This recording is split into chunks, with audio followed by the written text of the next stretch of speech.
Hello बच्चों, कैसे हैं आप सभी लोग। बेटा 12th क्लास की केमिस्ट्री का पहला चैप्टर सॉलिड स्टेट हमने पढ़ लिया है। अब हमें क्या करना है, हमें इस चैप्टर के अंदर किस किस तरह से बोर्ड के अंदर और किस तरह के क्वेश्चन कॉम्पिटिटिव एग्जाम्स के अंदर पूछे जाते हैं वो करके देखते हैं। इस चीज का ध्यान रखना है कि आप कंटेंट को जितना टाइम दे रहे हो उससे ज्यादा टाइम आपको प्रैक्टिस को देना पड़ेगा, उससे ज्यादा टाइम आपको क्वेश्चंस बनाने को देना पड़ेगा। आप जितने ज्यादा क्वेश्चंस बनाओगे, जितनी ज्यादा वैरायटी के क्वेश्चन बनाओगे, उतना ज्यादा आपके डाउट्स क्लियर होते जाएंगे, कॉन्सेप्ट्स क्लियर होते जाएंगे और फाइनली आप जब पेपर के अंदर बैठोगे तो आप अच्छा परफॉर्म कर पाओगे। ठीक है, उस कॉन्सेप्ट की समझ जो रहेगी वो क्वेश्चंस के थ्रू आपको पता चलेगी, जब आपसे डिफरेंट क्वेश्चन पूछे जाएंगे। कई बार ऐसा होता है कि हम अपनी तरफ से क्वेश्चन नहीं पूछ पाते हैं कि सर आपने ये पढ़ा दिया, इसके अंदर कोई नया डाउट हमारे दिमाग में नहीं आ रहा है। तो जब आप नए क्वेश्चन देखोगे तब वहां पता चलेगा कि हाँ, कि इस तरह के क्वेश्चन भी पूछे जा सकते हैं। ठीक है, तो सबसे पहली चीज तो ये कि भाई इस चैप्टर के अंदर या किसी भी चैप्टर के अंदर क्वेश्चन किस किस तरह से बन सकते हैं। सबसे पहली चीज तो हर एक चैप्टर के अंदर कुछ डेफिनेशंस होती हैं। जैसे इस चैप्टर के अंदर बहुत सारे डेफिनेशन है जो पूछी जाती है। डेफिनेशन किस किस की पूछी जाती है, बोल देता है यूनिट सेल को डिफाइन करो, कोऑर्डिनेशन नंबर को डिफाइन करो, इसके अलावा एफ सेंटर क्या होता है उसको डिफाइन करो। अगर आपसे पूछता है कि फ्रैंकल डिफेक्ट क्या होता है उसको डिफाइन करो, मेटल एक्सिस डिफेक्ट क्या होता है उसको डिफाइन करो, फेरोमैग्नेटिज्म क्या होता है उसको डिफाइन करो। तो छोटी छोटी बहुत सारी डेफिनेशन है जो पूछी जाती है इस चैप्टर से। इसके अलावा डेफिनेशन साथ साथ एग्जाम्पल भी आ सकते हैं। जैसे आपसे पूछ लेता है कि फेरोमैग्नेटिज्म तो होती है वो क्या होती है, या फिर फेरो इलेक्ट्रिक सब्सटेंस क्या होते हैं, पीजो इलेक्ट्रिक सब्सटेंस क्या होते हैं, एक्सप्लेन विद एग्जांपल्स। तो आपको एग्जांपल भी वहां पर याद रखने पड़ेंगे, कुछ एग्जांपल आपको जरूर आने चाहिए। नेक्स्ट टाइप के जो क्वेश्चन बनते हैं यहां से वो बनते हैं डिफरेंस के ऊपर क्वेश्चन पूछे जाते हैं। जैसे इस चैप्टर के अंदर बहुत सारे डिफरेंसेस है। सबसे पहला जो डिफरेंस आता है वो आता है टाइप्स ऑफ सॉलिड्स के अंदर, यानी क्रिस्टलाइन सॉलिड और अमोर्फस सॉलिड के अंदर क्या क्या डिफरेंस, सबसे पहले तो आपसे यही पूछा जा सकता है। इसके बाद और क्या क्या डिफरेंस पूछे जा सकते हैं, आपने आगे पढ़ा होगा जैसे फ्रैंकल डिफेक्ट और स्कोटकी डिफेक्ट, बहुत ज्यादा पॉपुलर क्वेश्चन है। यहां से क्वेश्चन बनता ही बनता है, चाहे डिफरेंस की वजह से पूछे चाहे वो एक एक करके पूछे वहां से। ठीक है, ये हो जाता है। इसके बाद आते हैं आपके पास कि भाई पॉइंट डिफेक्ट क्या होते हैं, लाइन डिफेक्ट क्या होते हैं, इंटरस्टिशियल डिफेक्ट क्या होते हैं। इनमें से किसी के बीच में भी डिफरेंस पूछा जा सकता है। पूछ लिया फेरोमैग्नेटिज्म और एंटी फेरोमैग्नेटिज्म के अंदर क्या डिफरेंस होता है। तो डिफरेंस वाले क्वेश्चन जो है वो बहुत पूछे जाते हैं इस चैप्टर से। डिफरेंसेस को आपको बीच में लाइन लगा के दोनों साइड लिख लिख के प्रैक्टिस करना है ज्यादा से ज्यादा। अगर आप डिफरेंस वाले क्वेश्चन कर रहे हो तो एक साथ आपके दो चीजें तैयार हो रही है, दो कॉन्सेप्ट तैयार हो रहे हैं। तो डिफरेंस वाले जितने भी क्वेश्चन रहेंगे बीच में लाइन लगा के दोनों साइड में लिख लिख के आपको प्रैक्टिस करना और पेपर में भी ऐसे ही अटेम्प्ट करना है। कई बार हम कर देते हैं कि फ्रैंकल और स्कोटकी के अंदर आपसे डिफरेंस पूछ लिया तो कुछ लिखने के पहले फ्रैंकल डिफेक्ट उसका एक पॉइंट लिख दिया, फिर स्कोटकी डिफेक्ट फिर पॉइंट लिख दिया। इस तरह नहीं लिखना है, बीच में लाइन लगा के इस तरह लिखना है। पेपर के अंदर जो आप चीज लिखोगे, अगर हम बोर्ड की बात करते हैं तो जब शीट चेक होती है तो किस क्वालिटी से आपने लिखा हुआ है। टीचर भी ऐसा चाहेगा कि आपने कंटेंट लिखा हो, इस तरह ना लिखा हो कि इसको पढ़ने में टीचर को दिक्कत आ रही हो, उसका दिमाग खराब नहीं होना चाहिए। तो आप जो भी चीज लिखो इस तरह से लिखो कि टीचर एक बार आपकी शीट देखे और खुश हो जाए कि हाँ इसने सारी चीज लिख रखी है, उसने 3 पॉइंट देखे, आगे के पॉइंट वो समझ गया, इसने लिख रखा है। ठीक है, हालांकि पेपर पूरा ही चेक होता है, ऐसा कुछ नहीं होता कि 3 पॉइंट चेक करके बाकी वो खुद नंबर दे देता है, लेकिन फिर भी आपको इस तरह की रिप्रेजेंटेशन जो बहुत अच्छी होनी चाहिए। तो डिफरेंस वाले क्वेश्चन जो है वो बहुत इंपॉर्टेंट है इस चैप्टर के अंदर। वहां से आपके दो पॉइंट आपके एक साथ तैयार होते चले जाएंगे। ये चीज क्लियर। तीसरा जो आता है वो आता है डेरिवेशन। अब इस चैप्टर के अंदर डेरिवेशन डायरेक्टली बहुत कम पूछा जाता है, लेकिन डेरिवेशन से जो रिजल्ट्स निकल के आए हैं, मैं यहाँ पे लिख रहा हूं रिजल्ट्स एंड फॉर्मूले, और जितने भी फॉर्मूले रहेंगे वो सारे वहां से क्वेश्चन पूछे जाते हैं। जैसे कि आपसे डेंसिटी के ऊपर बहुत क्वेश्चन पूछे जाते हैं, डेंसिटी के ऊपर खूब सारे क्वेश्चन पूछे। डेंसिटी का फॉर्मूला अगर आपको याद नहीं है तो उसी टाइम आपको डिराइव करना पड़ेगा वो क्वेश्चन, तो फॉर्मूला जो रहेगा वो क्या करना पड़ेगा, आपको डिराइव करना पड़ेगा। इसके अलावा अगर बात करता हूं कि नियरेस्ट नेबर डिस्टेंस जो होती है, आर और ए के बीच का रिलेशनशिप जो होता है, रेडियस रेशियो का जो रेशियो होता है वो टेबल की अगर हम बात करता हूं तो वो सारे डेरिवेशन जो है वो आपको आने चाहिए। अगर वो नहीं आते हैं तो फिर आपको दिक्कत हो सकती है। इसके अलावा एक टेबल हमने पढ़ी थी कोऑर्डिनेशन नंबर की, एक टेबल हमने पढ़ी है किसकी, वॉइड्स के बारे में पढ़ी है जिसके अंदर रेडियस रेशियो हमने पढ़ा था। इसके अलावा एक टेबल हमने पढ़ी थी कि भाई किस तरह की यूनिट सेल हो सकती है, क्यूबिक हो सकती है, टेट्रागोनल हो सकती है, वो सारी चीजें जो हमने पढ़ी थी उनके बारे में। तो वो सारी चीजों को मैं डेरिवेशन वाले पार्ट के अंदर रख रहा हूं। यहां से बोर्ड में खूब क्वेश्चन पूछे जाते हैं। ठीक है, एक चीज ये लास्ट में मैंने अलग से लिखा है एप्लीकेशंस। कॉम्पिटिटिव एग्जाम्स के अंदर एप्लीकेशन से बहुत क्वेश्चन पूछे जाते हैं। अगर मैं बोर्ड्स की बात करता हूं तो इस चैप्टर में अगर मैं बोर्ड्स की बात करूंगा तो बोर्ड्स के अंदर डेफिनेशन से ऑलमोस्ट 25% क्वेश्चन पूछे जाते हैं। कई बार तो ऐसा होता है पूरा पूरा क्वेश्चन खाली इसी से आया है, डेफिनेशन से ही आया है। कई बार ऐसा हो भी जाता है कि जैसे 3 नंबर का क्वेश्चन, उसके अंदर 3 को डिफाइन करना है। हालांकि ऐसा बहुत रेयरली होता है, एक की डेफिनेशन पूछेगा, फिर एक की एप्लीकेशन पूछेगा, किसी एक जगह पे डिफरेंस पूछ सकता है, वो रीजनिंग वाले क्वेश्चन डाल सकता है। तो ऑलमोस्ट 25% क्वेश्चन जो होते हैं डेफिनेशन से पूछे जाते हैं। डिफरेंस और डेरिवेशन वाले पार्ट जो रहते हैं वहां से ऑलमोस्ट 30% क्वेश्चन पूछे जाते हैं, और बाकी जो बचते हैं 45% क्वेश्चन वो बनते हैं एप्लीकेशन से। ठीक है, एप्लीकेशन में किस किस तरह क्वेश्चन पूछे जाते हैं, जैसे कि आपको डेंसिटी का फॉर्मूला याद है। अब उस डेंसिटी के फॉर्मूले को अप्लाई करके आपको क्या निकालना है, किसी का मोलिकुलर मास निकालना है, या फिर आपको पता करना है किस टाइप की सेल होगी, वो चीज आपसे पूछी जा सकती है। और एप्लीकेशन वाले क्वेश्चन किस तरह पूछे जा सकते हैं, जैसे कि आपको बताया गया कि भाई कॉर्नर्स के ऊपर यहाँ पे ये एटम दे रखे हैं, फेस सेंटर के ऊपर ये वाले एटम दे रखे हैं, इसका आपको एम्पिरिकल फॉर्मूला निकालना है। तो एम्पिरिकल फॉर्मूला जो रहेगा उसके लिए आपको पता होना चाहिए कि किस तरह की सेल के अंदर कितने नंबर ऑफ एटम्स होते हैं। नंबर ऑफ एटम्स की आपने अप्लाई करना सीख लिया, तो इस तरह क्वेश्चन पूछे जाते हैं। इसके अलावा और भी बहुत सारे क्वेश्चन होते हैं जो हम डिस्कस करना अभी स्टार्ट करेंगे। अगर हम बात करता हूं कंपटीशन की,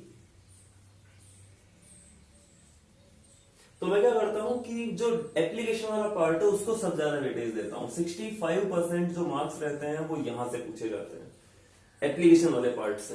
ठीक है, डायरेक्ट आपको कुछ भी एक क्वेश्चन दे रखा है, उसके अंदर कोई डेफिनेशन भी यूज हो सकती है, कोई डेरिवेशन भी यूज हो सकता है, कोई फॉर्मूला यूज हो सकता है, कहीं से कोई डिफरेंस था, कोई एक्सेप्शन था, कोई एग्जांपल था, वो सारी चीजों के बेस पे क्वेश्चन यहां से पूछे जा सकते हैं। इसके अलावा ऑलमोस्ट 20% क्वेश्चन डेफिनेशन से, और बाकी जो बचता है वो बच गया 15%, वो बचता है डेरिवेशन वाले पार्ट से। ठीक है, तो पहला क्वेश्चन आप लोगों की स्क्रीन के ऊपर है।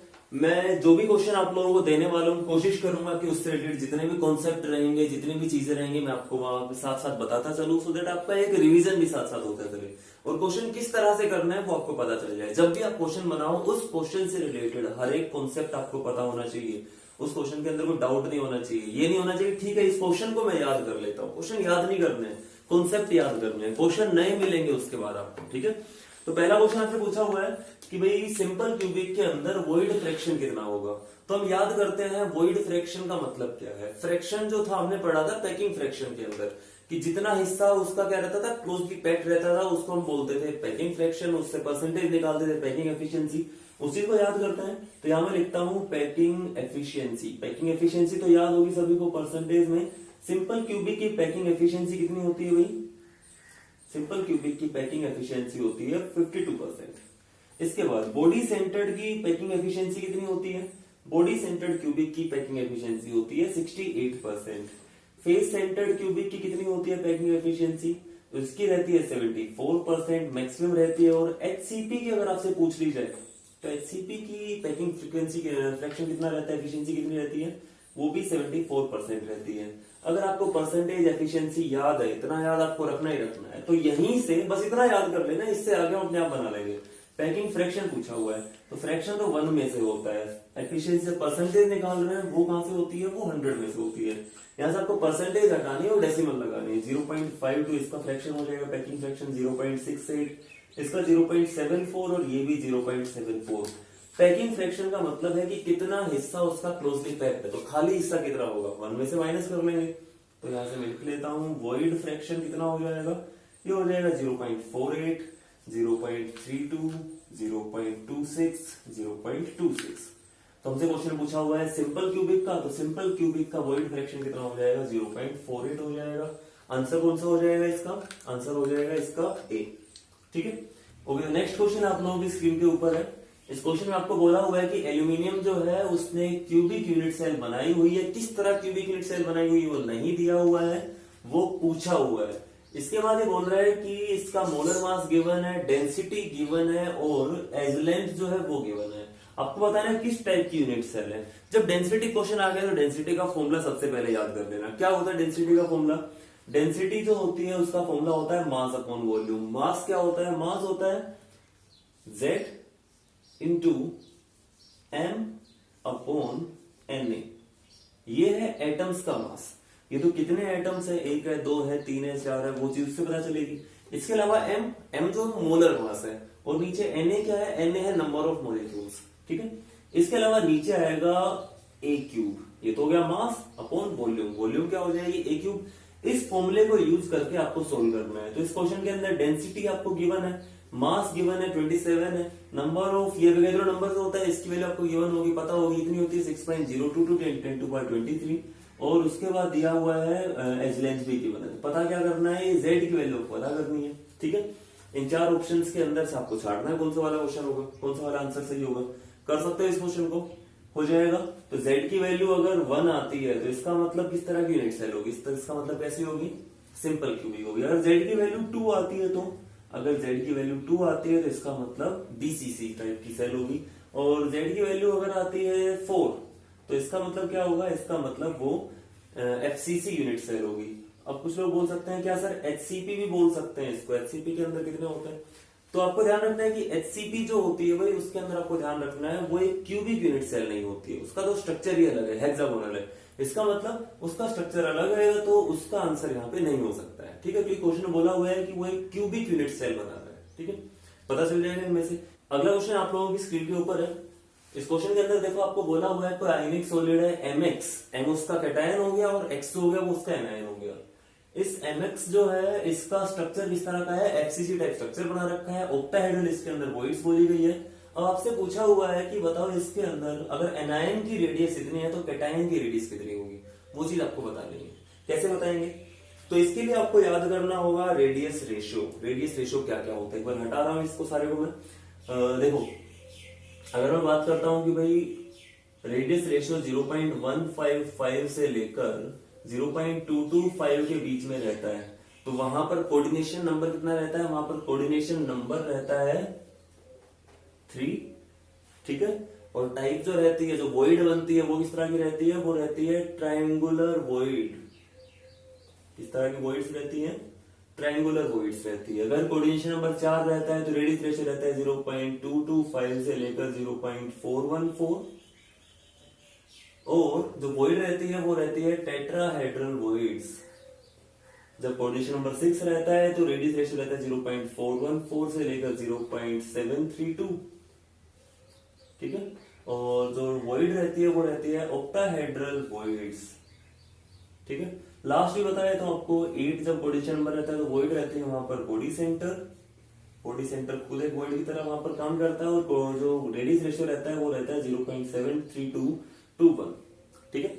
अब जब भी आपसे इनका क्वेश्चन पूछा जाता है कि जहां पर आपको इस रेशियो को यूज करके कोई क्वेश्चन पूछा जाए, आपको कैटायन की रेडियस दी हुई है, एनायन की पूछी हुई है, या फिर एनायन की रेडियस दी हुई है, कैटायन की पूछी हुई है जैसे इस क्वेश्चन के अंदर है, या फिर कैटायन एनायन दोनों की रेडियस दी हुई है, और फिर आपसे पूछा है बताओ किस टाइप के वहां पर स्ट्रक्चर बना हुआ है। तो अगर आप जब भी इस तरह क्वेश्चन पूछे जाते हैं तो आपको ध्यान रखना है कि जब से आपसे आइडियल रेशियो जो पूछा जाता है, जो आइडियल साइज होना चाहिए, वो हम इस लोअर लिमिट से फाइंड आउट करेंगे। जब आपको कैटायन का साइज पूछा हुआ है, कैटायन का साइज कितना होगा भाई, इस क्वेश्चन के अंदर जैसे पूछा हुआ है, या बोला हुआ है कि ऑलमोस्ट कितने साइज का वहां पर वॉइड जो रहेगा उसका साइज कम से कम कितना मिलेगा, तो कम से कम इतने साइज की जो रहेगी वॉइड हमें मिलेगी, ठीक है। इससे थोड़ा बहुत ज्यादा हो सकता है, अगर इस अपर लिमिट से ज्यादा स्ट्रक्चर आ रहा है फिर वो नेक्स्ट टाइप के अंदर लाई करने लग जाएगा।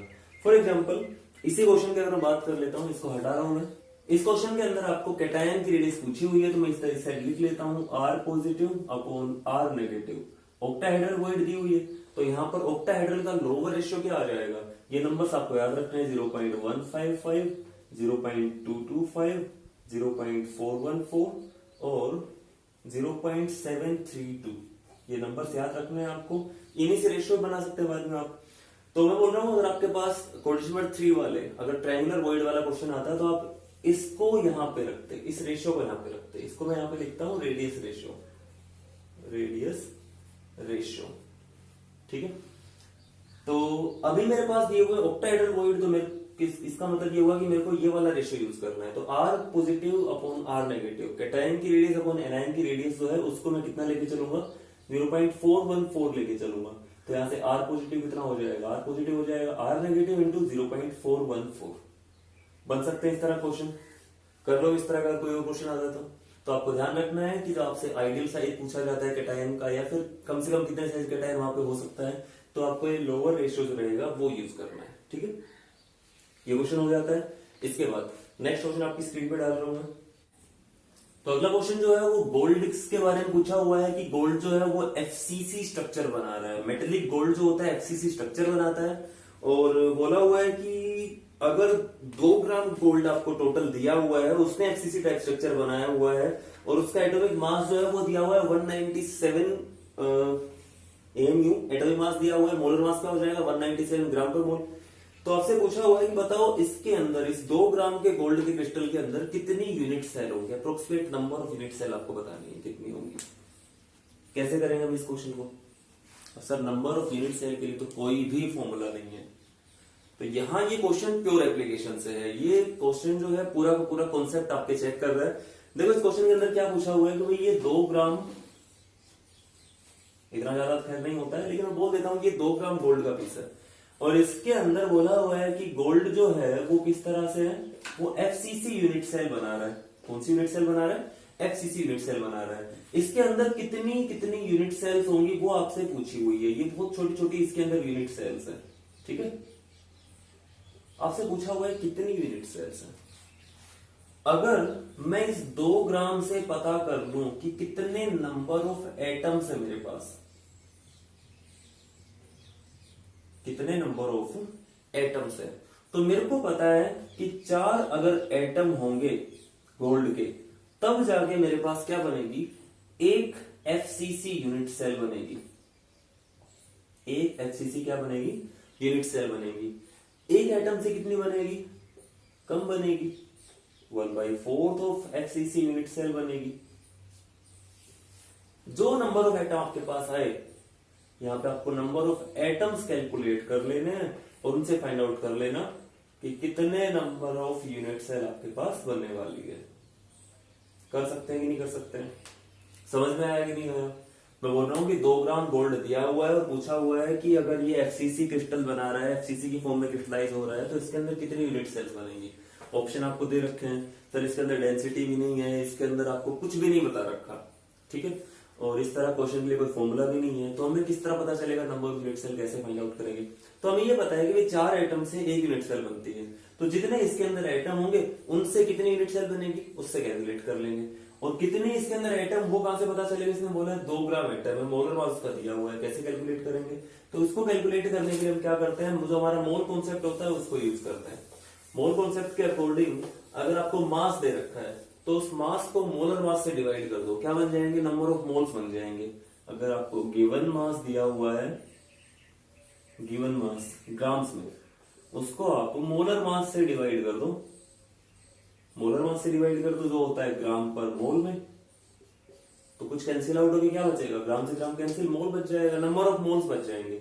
और एक मोल के अंदर 6.022 10⁻23 कितने पार्टिकल्स होते हैं, तो गोल्ड के एक मोल का मतलब कितने एटम्स, उतने एवोगैड्रो नंबर जितने जितने मोल्स आएंगे उसको मल्टीप्लाई कर दूंगा 6.022 × 10⁻23 एटम्स पर मोल। ये पर मोल से पर मोल यहाँ पे कैंसिल हो जाएगा, एटम्स बच जाएंगे। तो इस तरह पहले आपको नंबर ऑफ एटम्स कैलकुलेट कर लेने हैं, नंबर ऑफ एटम्स इसके कैलकुलेट कर लेने हैं, उन एटम्स से कितने यूनिट सेल बनेंगे वो कैलकुलेट हो जाएगी। हो सकता है क्वेश्चन हो जाएगा, तो इसको कैलकुलेट करना है और ऑप्शन मैच कर लेना है कौन सा ऑप्शन इसका ठीक होगा। हो जाएगा ये, ठीक है। आगे बढ़ते हैं नेक्स्ट क्वेश्चन की तरफ। नेक्स्ट क्वेश्चन हमारा है आपकी स्क्रीन के ऊपर। ओके, नेक्स्ट क्वेश्चन के अंदर आपसे पूछा हुआ है कि सिलिकॉन के साथ कौन से एलिमेंट की डोपिंग करनी चाहिए सो दैट वो पी टाइप सेमीकंडक्टर बन जाए। तो एक छोटा सा टॉपिक आता है इस चैप्टर के अंदर आपका, क्या डोपिंग। डोपिंग होती क्या है ना? जैसे आपने स्पोर्ट्स में सुना होगा डोप टेस्ट होते हैं, कोई डोपिंग करते हुए पकड़ा जाता है। डोपिंग का मतलब क्या होता है? जब हम किसी चीज की क्वालिटी को चेंज करने के लिए, इंप्रूव करने के लिए, परफॉर्मेंस को इंप्रूव करने के लिए उसके अंदर कुछ फॉरेन पार्टिकल्स ऐड कर लेते हैं। जो डोपिंग करते हैं वो क्या करते हैं, वो कुछ दवाइयां खाते हैं सो दैट उनकी परफॉर्मेंस इंप्रूव हो जाए। खिलाड़ी यही तो करते हैं, नहीं करना चाहिए हालांकि। जो इसके बाद मैं बोल रहा हूँ कि जो केमिस्ट्री के अंदर डोपिंग, उसका मतलब क्या है। केमिस्ट्री के अंदर हमारे जो परफॉर्मर्स है, जिनकी परफॉर्मेंस चेक करने हैं, वो है हमारे पास सेमीकंडक्टर्स। वो क्या है? सेमीकंडक्टर्स। इन सेमीकंडक्टर्स की क्या परफॉर्मेंस है जिसको इंप्रूव करना है, हमें इनकी जो कंडक्टिंग प्रॉपर्टीज है उनको बढ़ाना है। तो इसके लिए हम क्या करते हैं, इन semiconductor for example silicon, germanium, इनकी बात हो रही है। जो 14th ग्रुप के जो सेमीकंडक्टर्स होते हैं मटेरियल, इनके अंदर, इनके पूरे क्रिस्टल के अंदर कुछ एक जगह पे हम क्या कर देते हैं, या तो 13th ग्रुप के एलिमेंट्स को या फिर 15th ग्रुप के एलिमेंट्स को क्या कर देते हैं भाई, सिलिकॉन को हटाया, उस जगह पे 13th ग्रुप का कोई एलिमेंट डाल दिया, ठीक है, या फिर 15th ग्रुप का कोई एलिमेंट डाल दिया, ये हम कर सकते हैं, ठीक है। इस प्रोसेस को बोला जाता है डोपिंग। ये चीज समझ में आएगी नहीं आई कि जब सेमीकंडक्टर्स की कंडक्टिंग प्रॉपर्टीज को इंप्रूव करने के लिए कोई अदर एलिमेंट, सिमिलर साइज का कोई अदर एलिमेंट हम क्या कर देते हैं, एक दो जगह के ऊपर डाल देते हैं, तो इस प्रोसेस को बोलते हैं डोपिंग। और डोपिंग के थ्रू जो नए सेमीकंडक्टर्स बनेंगे उनको बोलते हैं डोप्ड सेमीकंडक्टर्स, ठीक है।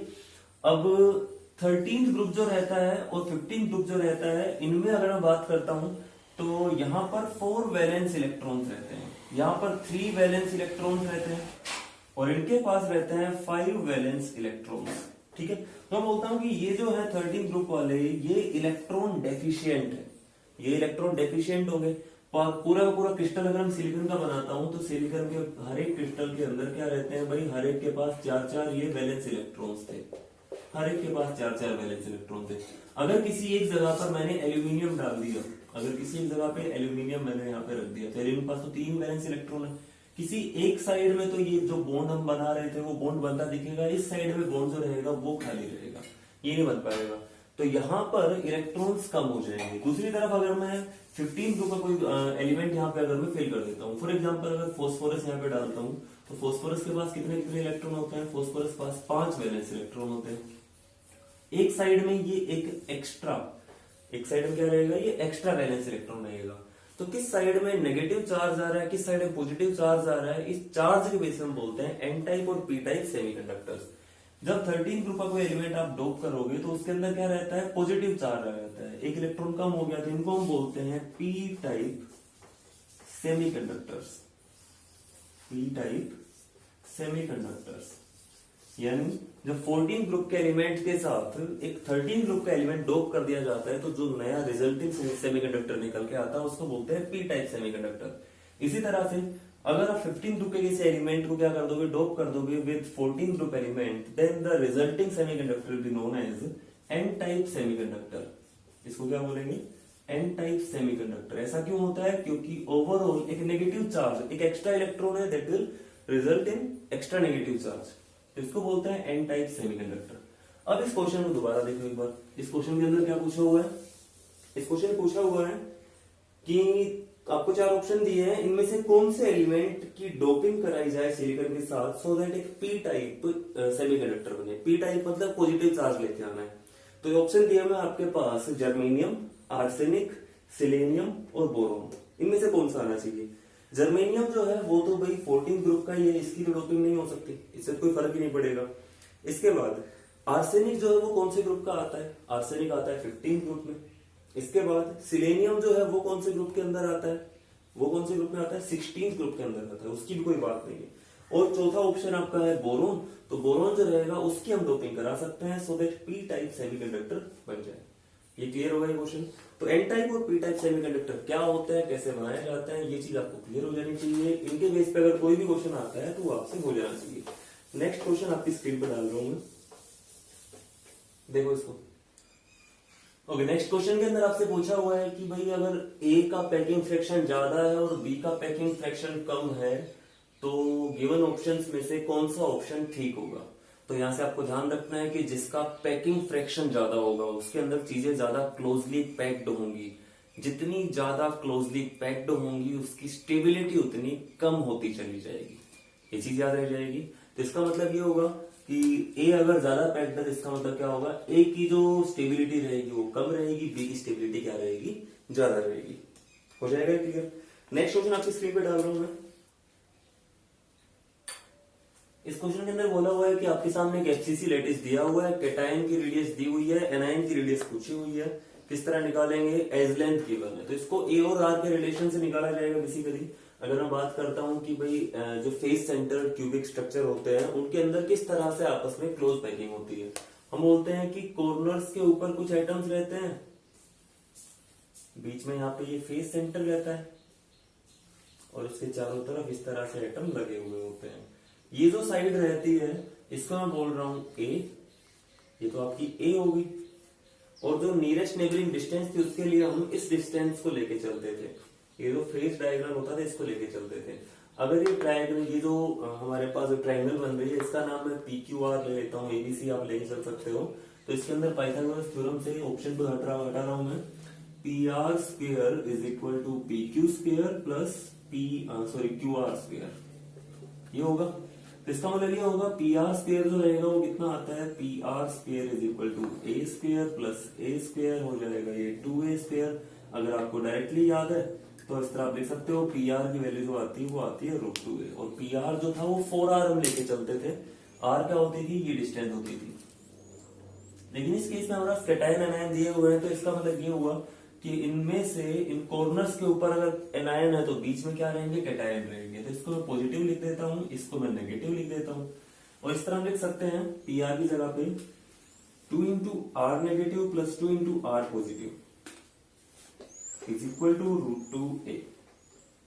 इस इक्वेशन को यूज करके इस क्वेश्चन को सोल्व कर सकते हो। आपको क्या दिया हुआ है, आपको इस कैटायन की रेडियस दी हुई है, एनायन की रेडियस कैलकुलेट करनी है, एज लेंथ गिवन है।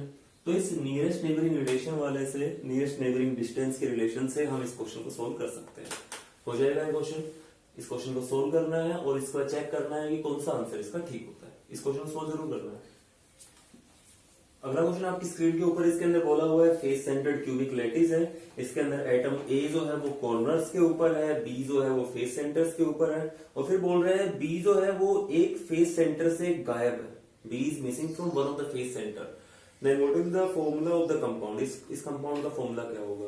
तो वही हमें जो स्टार्टिंग वाले एक वर्क सेशन हमने लिया था उसके अंदर इस तरह क्वेश्चन हमने किए भी थे। A जो है वो कहां पर है, वो कॉर्नर्स के ऊपर है। A कहां पर है, कॉर्नर्स के ऊपर। इसका मतलब A के एटम हो जाएंगे 1, 8 कॉर्नर है, 1/8 इसका कंट्रीब्यूशन होता है। B कहां पे है, B है फेस सेंटर्स पे। कितने फेस सेंटर पे है, 5 फेस सेंटर्स के ऊपर, और हर एक फेस सेंटर का कंट्रीब्यूशन होता है 2, तो 5/2 हो जाएगा ये।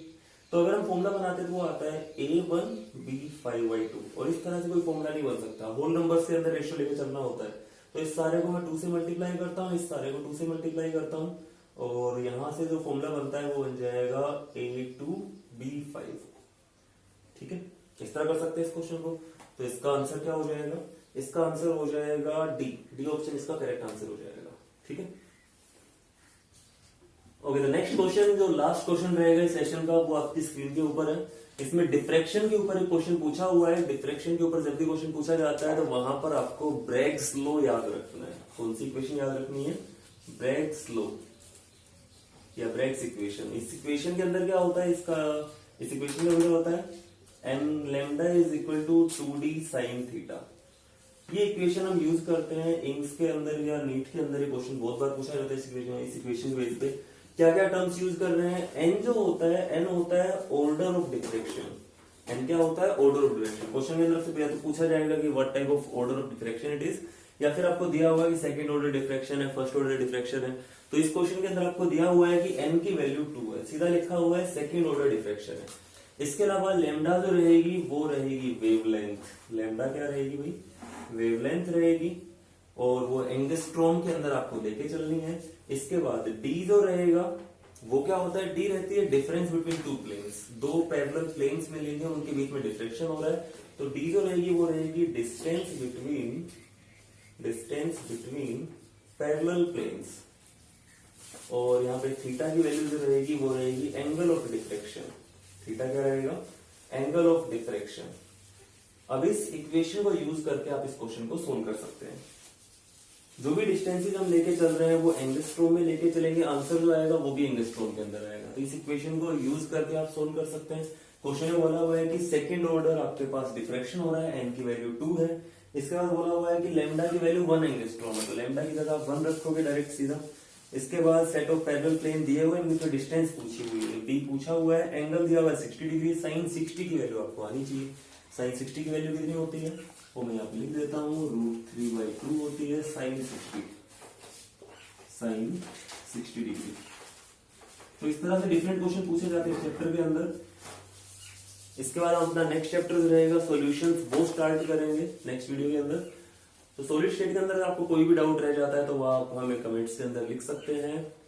इसके अलावा इस चैप्टर को अच्छे से प्रैक्टिस करना है, चाहे आप किसी भी एग्जाम की तैयारी कर रहे हैं। यहाँ से बहुत सारे क्वेश्चन पूछे हमेशा ही जाते हैं। तो मिलते हैं नेक्स्ट वीडियो के अंदर, तब तक के लिए थैंक यू, गुड बाय।